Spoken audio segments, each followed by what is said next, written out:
South Korea sports యూనివర్సిటీకి నేను పోతే ఒక అమ్మాయిని కలిసిన. ఆ అమ్మాయి నాకు ఆశ్చర్యం వేసింది. ఒక అమ్మాయి 3 బంగారు పతకాలు తీసుకొచ్చింది. నేను అడుగుతున్న మిత్రులారా, తెలంగాణ యువకులారా, ఉద్యమం చేసి తెచ్చుకున్న తెలంగాణగా 140 కోట్ల జనాభా ఉన్న భారతదేశం ఒక్క మెడల్ తీసుకురాలే. సౌత్ కొరియాలో ఒక అమ్మాయి 3 బంగారు మెడల్స్ తెస్తే 140 కోట్ల భారతీయులు ఆ అమ్మాయి ముందల తల వంచుకునే పరిస్థితి ఈరోజు లేదా? అందుకే ఈ దేశాన్ని ప్రపంచ చిత్రపటంలో పెట్టాలంటే ఒలింపిక్స్లో బంగారు మెడల్స్ సాధించాలి. దానికి తెలంగాణ వేదిక కావాలని యంగ్ ఇండియా స్పోర్ట్స్ యూనివర్సిటీని ఇవాళ తెలంగాణలో ప్రారంభించుకున్నాం. 2034 ఒలింపిక్స్లో తెలంగాణ నుంచి బంగారు మెడల్స్ తెచ్చే బాధ్యత తెలంగాణ యువత తీసుకుంటుందని చెప్పి నరేంద్ర మోడీ గారికి నేను సూటిగా చెప్తున్నా. మిత్రులారా, ఇలా చెప్పుకుంటూ వెళ్తే ఎన్నో విజయాలు ఉన్నాయి. పనిలో పడి ప్రచారం చేసుకోవడంలో మేము మర్చిపోయినాం. మన వాళ్ళు చెబుతుంటే అరే ఇన్ని చేసిందా మన ప్రభుత్వం, సన్నబియ్యం ఇచ్చిందా, రైతు రుణమాఫీ చేసిందా, రైతు భరోసాకు నిధులు ఇచ్చిందా, 60,000 ఉద్యోగాలు ఇచ్చిండ్రా, అమ్మ ఆదర్శ పాఠాలు నిర్వహించిండ్రా, స్కిల్స్ యూనివర్సిటీ పెట్టిండ్రా, స్పోర్ట్స్ యూనివర్సిటీ పెట్టిండ్రా, ఇట్లా ప్రతి కార్యక్రమాన్ని చర్చినప్పుడు ఆశ్చర్యంతో నోరు తెరిచి చూస్తున్నారు.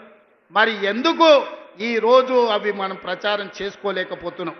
అందుకే మిత్రులారా, ఈరోజు వాళ్ళు పెట్టుబడి పెట్టి కిరాయి మనుషులను పెట్టి దుబాయ్లో ఆఫీసులు పెట్టి విష ప్రచారం చేస్తున్నారు. అందుకే ఇవాళ ఈడికొచ్చిన వేలాది మంది కాంగ్రెస్ పార్టీ కార్యకర్తలే మా బ్రాండ్ అంబాసిడర్లు. మీరే ప్రచార కార్యకర్తలుగా మారండి, మీరే ఈ ప్రభుత్వానికి బ్రాండ్ అంబాసిడర్లుగా మారండి. సోషల్ మీడియాలో యుద్ధం ప్రకటించండి. మన యుద్ధంలో కల్వకుంట్ల గడి తుణుకలు అయిపోవాలి. అందుకే మిత్రులారా, ఇవాళ మనం కలుసుకున్నాం. మా ఎన్నికలు అయిపోయినాయి, ఎమ్మెల్యే అయిపోయింది, ఎమ్మెల్సీ అయిపోయింది, ఎంపీ అయిపోయింది, ప్రభుత్వం అయిపోయింది. నాయకుల ఎన్నికలు అయిపోయిన వేదిక మీద ఉన్నోళ్ళకు ఇక ప్రాణ సమానులైన మా కార్యకర్తల ఎన్నికలు ఉన్నాయి. మిమ్మల్ని గెలిపించే బాధ్యత నాది.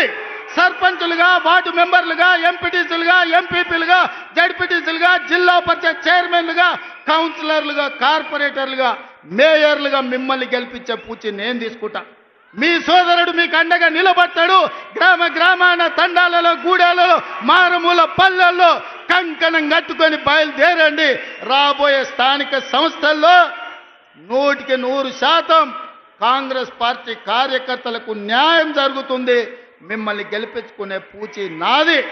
ఇవే కాదు, ఈరోజు గుడి కమిటీలు కావచ్చు, మార్కెట్ కమిటీలు కావచ్చు, కార్పొరేషన్లో డైరెక్టర్లు కావచ్చు, అన్ని పదవులు ఇచ్చే వరకు ఈరోజు విశ్రమించను. మీ కండగా నిలబడడానికి మీనాక్షి నటరాజన్ గారు ఢిల్లీ నుంచి వచ్చిండ్రు. మీకు 100% న్యాయం జరుగుద్ది. మీకు న్యాయం చేసే బాధ్యత నాది. ఇదే కాకుండా చాలామంది నాయకులకు ఒక భయం ఉంది. మా దగ్గర ఎమ్మెల్యే గెలిచిండు, లేకపోతే మా దగ్గర ఎవరో ఎమ్మెల్యే వచ్చిండు, రేపు భవిష్యత్తులో నా పరిస్థితి ఏందని. అందుకే నేను ఒక మాట చెప్పదలుచుకున్నా. వచ్చే ఎన్నికల్లో సీట్లు పెరగబోతున్నాయి. 119, 153 అసెంబ్లీలు కాబోతున్నాయి. పార్లమెంటు సీట్లు పెరగబోతున్నాయి. ఇవాళ 60-70 మంది ఎమ్మెల్యేలు ఉన్నారు. ఇంకా 80 మందికి కొత్తగా టికెట్లు ఇచ్చే అవకాశం ఉంది. మీరు ప్రయత్నం చేయండి, ప్రజల్లో ఉండండి, ప్రజాసేవ చేయండి. మీకు టికెట్లు ఇచ్చి గెలిపించుకునే బాధ్యత, మిమ్మల్ని ఎమ్మెల్యేలను మంత్రులు చేసే బాధ్యత కాంగ్రెస్ పార్టీ, మల్లికార్జున్ ఖర్గే, రాహుల్ గాంధీ గారు తీసుకుంటారని నేను ఈ సందర్భంగా తెలియజేస్తున్నా. రాబోయే రోజుల్లో మా ఆడబిడ్డలకి ఇక్కడ కూర్చున్న మా మహిళలకు చెప్తున్నా, మహిళా రిజర్వేషన్ రాబోతుంది. 51 మంది కనీసం ఆడబిడ్డలు ఎమ్మెల్యేలు కాబోతున్నారు. 60 మంది దాకా ఆడబిడ్డలు అసెంబ్లీలో ఉండబోతున్నారు. 5-6 మంది కనీసం మంత్రివర్గంలో మంత్రులు కాబోతున్నారు. అందుకే సోదరులారా, యువకులకు నేను మాట ఇవ్వదలుచుకున్నా. మీరు కొట్లాడండి, ప్రజల్లో ఉండండి. మీరు అడగాల్సిన పని లేదు, మీరు ఢిల్లీకి వెళ్ళాల్సిన అవసరం లేదు. మీ టికెట్ మీ ఊరికి, మీ ఇంటికి తెచ్చిచ్చి, మీ దోవ ఖర్చులు ఇచ్చి మిమ్మల్ని గెలిపించుకునే బాధ్యత కాంగ్రెస్ పార్టీ తీసుకుంటుంది. ప్రజల్లో ఉండే ఆడబిడ్డలకు టికెట్లు ఇచ్చి మహిళా నాయకత్వాన్ని పెంపొందించే బాధ్యత కాంగ్రెస్ పార్టీ తీసుకుంటుంది. ఖర్గే जी, इस मंच से मैं आपको एक भरोसा, एक वादा करना चाहता हूं. आज गांव-गांव से, आदिवासी जिलों से हमारे भाई बहन लोग इधर आ गए। वो विलेज का ग्राम अध्यक्ष है, मंडल अध्यक्ष है, जिला के अध्यक्ष है। इन सब लोगों के दिल मैं देखा, इन लोगों का दिल का धड़कन मैं समझता हूं। इन लोगों के तरफ से आपको मैं वादा करना चाहता हूं, आने वाले चुनाव में 15 parliament seat, 100 assembly seat Telangana में जिताएंगे। दिल्ली को हम 15 पार्लियामेंट एमपी को बना भेज देंगे। 100 एमएलए को जिता के यही दोबारा हम सरकार बनाएंगे। आपके जिम्मेदारी सोनिया जी को, राहुल गांधी जी को, प्रियंका जी को, केसी वेणुगोपाल जी को आप यहां पर लेकर आना। सरकार जिताने का जिम्मेदारी हमारे भाइयों का, हमारा 100 एमएलए से एक भी कम पड़ा मुझे पूछना, 100 से एक भी कम नहीं होने दूंगा, ये मेरा वादा है। पिछले बार मैं वादा किया, वरन रंगारेड्डी जिले में राजीव गांधी चौरस्ता में हम आपको वादा किया था सरकार बनाने का।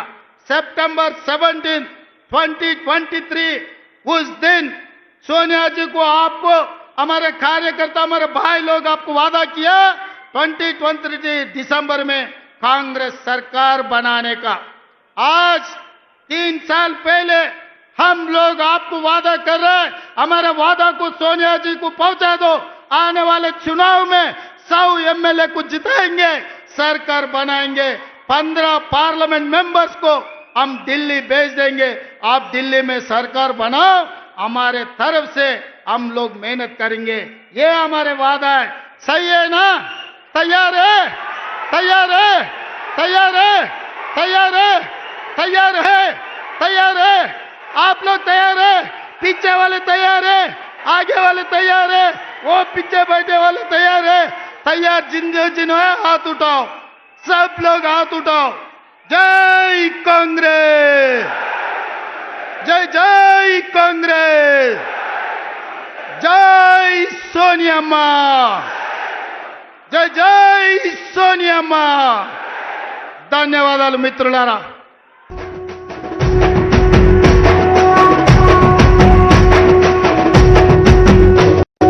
మూడు రంగుల జెండా పట్టి సింగమోల